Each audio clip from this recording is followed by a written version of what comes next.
Comenzamos con la situación en Ecuador. La presidencia de Ecuador se va a definir en una segunda vuelta. Luisa González y Daniel Noboa van a volver a medirse el 15 de octubre. Vamos a darnos la primera nota. ¡Luisa, presidenta! La correísta Luisa González ha sido la más votada de las elecciones presidenciales que se realizaron este domingo en Ecuador. Provinciales. Con más del 33% de los votos, la representante de Revolución Ciudadana superó a sus oponentes, pero no obtuvo los puntos suficientes para lograr la victoria en primera vuelta. Es así que en el balotaje se enfrentará a Daniel Noboa, quien alcanzó más del 20% de votos. No queremos un Lazo 2.0, no queremos a alguien desconectado de las necesidades de la población, porque entonces volveríamos a enfrentar una situación en la que tendríamos un presidente que gobierne para sus empresas y no para las necesidades de los ecuatorianos. González se convirtió en la primera mujer en pasar a una segunda vuelta tras una jornada electoral que se realizó bajo un estricto despliegue de seguridad y que transcurrió sin incidentes. Por su parte, Noboa fue la gran sorpresa, pues de ser de los últimos en las encuestas logró alcanzar el segundo lugar. Es algo que lo podemos ver, esa juventud, también mucho voto femenino. Nuestro voto femenino y joven logró empujar esta candidatura hacia adelante.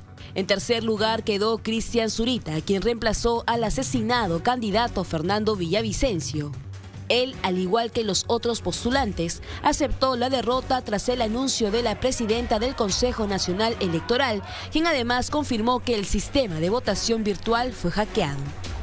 La plataforma de voto telemático sufrió ataques cibernéticos que afectaron la fluidez para acceder a la votación. Y hacemos énfasis que los votos consignados no han sido vulnerados. Desde este lunes empieza la campaña con miras al 15 de octubre, fecha en la que se realizará la segunda vuelta y hasta donde los dos candidatos deberán convencer a los votantes, así como a los líderes de los otros partidos. Bastante reñida va a ser la cosa para la segunda vuelta electoral, porque esto va a depender de las alianzas que puedan hacer ambos candidatos. Ahora, como hemos comentado muchas veces, Ecuador se encuentra pues polarizado. O sea, los correístas y los que están en contra de Rafael Correa. Entonces es muy difícil que la gente que no votó por Luisa González, que obviamente están en contra del continuismo del correísmo, pues vayan a apoyarla, van a obviamente apoyar a Noboa. Aquí el anti es el que va a pesar mucho y me doy cuenta a partir de la fecha de la segunda vuelta que tienen el mismo defecto que nuestro país. Son casi 2 meses entre una vuelta y la otra, lo que genera una campaña de destrucción y de polarización terrible en un país donde al final del día, cuando se elige un ganador, como que los otros quedan en tal nivel de resentimiento que se vuelve muy difícil realmente gobernar.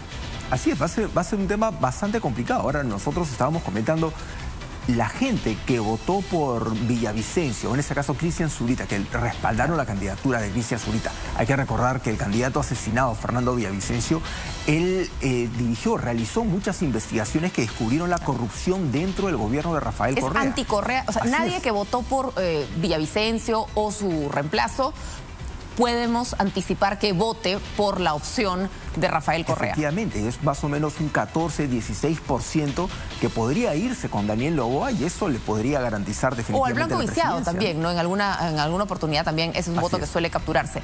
Pero en todo caso va a ser igual una batalla muy dura, porque son muchos meses de campaña, en medio de una sensación además de inseguridad, porque veíamos cómo votaba justamente el candidato que había reemplazado, por ejemplo, a Villavicencio, Zurita, y este túnel que le hacían. Exacto. Era una situación bastante complicada y violenta. Así es, un clima bastante tenso, ¿no? Pero ambos candidatos, lógicamente, tienen su propia trayectoria, tienen muchos factores que los pueden convertir en el próximo presidente, así que vamos a conocer un poco más sobre ellos en la siguiente nota.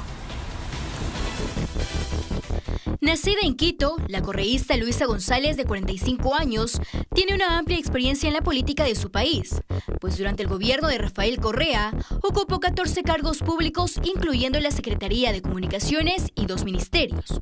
Durante ese periodo no solo sumó experiencia, también sumó una investigación de la Contraloría por el uso irregular de los aviones presidenciales entre el año 2012 y 2017, que significó un gasto de $880.000. El caso sigue pendiente. Además de sus propuestas económicas y de seguridad, reiteró que no otorgará un indulto a Correa, aunque señala que será su principal asesor. Y aunque ella misma se define como progresista, mantiene su rechazo al aborto por violación, debido a sus creencias religiosas. González promete mano dura contra la delincuencia y fortalecer los sistemas de inteligencia y la fuerza pública. Su rival en las elecciones será el empresario Daniel Noboa, de 35 años, quien logró revertir las encuestas y se ubicó en el segundo lugar del proceso. Es hijo del 5 veces candidato a la presidencia Álvaro Noboa, por lo que durante su niñez y adolescencia estuvo rodeado de campañas electorales en la que poco a poco se fue involucrando.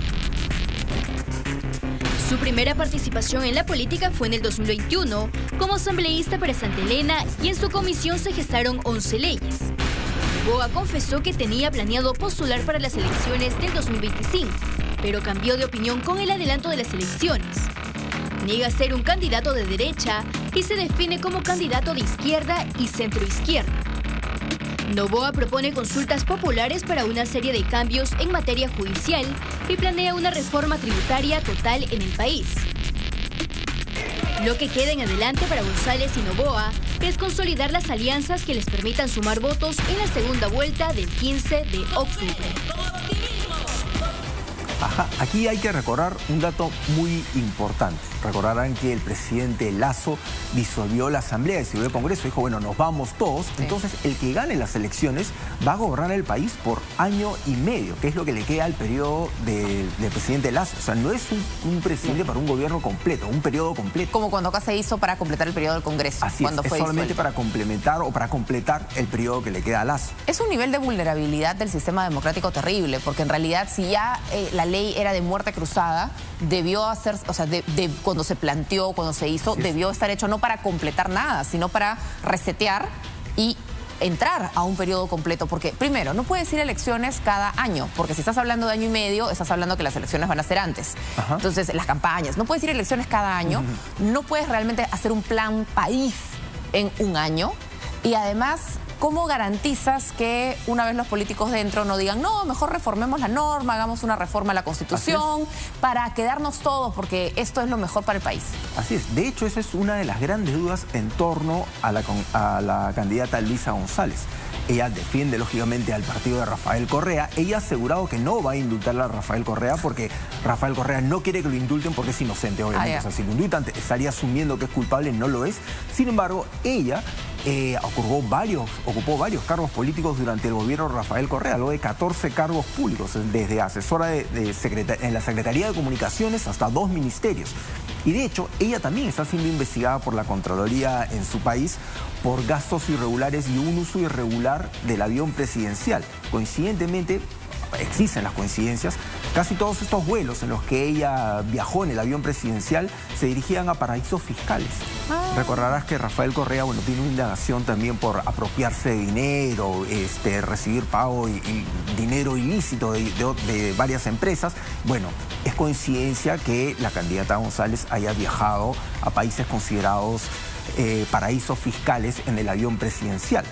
En el caso de Daniel Noboa, es hijo de un empresario, su familia tiene mucho dinero en Ecuador. Su papá intentó varias veces llegar a la presidencia, no lo consiguió en 5 oportunidades, por ejemplo. Pero él fue asambleísta. Lo logrará, y además en medio de una situación, me imagino que eso pone a la prensa también en una posición bastante sensible, porque la relación de Rafael Correa con la prensa fue terrible.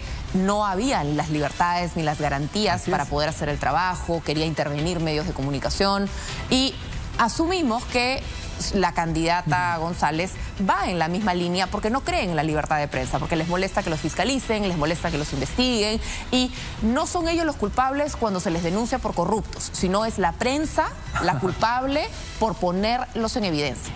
Así es, bueno, una vez más ese efecto de querer echarle la culpa a los demás, ¿no? Y nunca asumir los errores propios. Lo que vaya a ocurrir ahora, como hemos comentado, va a depender de las alianzas que puedan hacer Noboa y también la candidata González, ¿no? En el caso de ella un poco más complicado, pero hay que tener en cuenta que el correísmo ya fue gobierno, entonces queda todavía hay un rezago de poder que podrían utilizar a su favor. Pero vamos a cambiar